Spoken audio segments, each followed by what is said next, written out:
On April 30, 1945, Adolf Hitler was found dead alongside Eva Braun, whom he married in the conference room less than 40 hours earlier. Heinz Linge, Hitler's valet, was the first to discover the scene. While looking for Hitler, he smelt gunpowder in the damp air outside his living quarters. However, he could not enter the room due to the door being locked. He immediately called for Bormann, and the two men kicked open the door and laid eyes upon the aftermath. Both bodies were taken to the Führerbunker's emergency exit, which led to the Reich Chancellery Garden above the bunker. Resources were so scarce that SS guards hastily buried Hitler's body in a shell crater and siphoned gasoline from abandoned cars nearby to burn the remains. Once the fire had died down, the leftovers were buried with mud and dirt to conceal them entirely.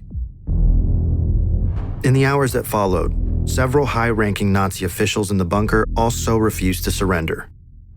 This includes Joseph Goebbels, the Minister of Propaganda, who manipulated the entire country, laid to rest his 6 innocent children before himself alongside his wife, Magda.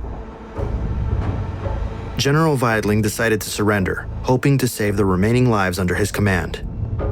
On May 2nd, he ordered the last defenders of Berlin to lay down their arms. However, isolated groups of German troops without this knowledge continued to resist until the unconditional surrender on May 7th. The structure that once housed Nazi Germany's high command was blown up by Soviet and later East German forces in the post-war years.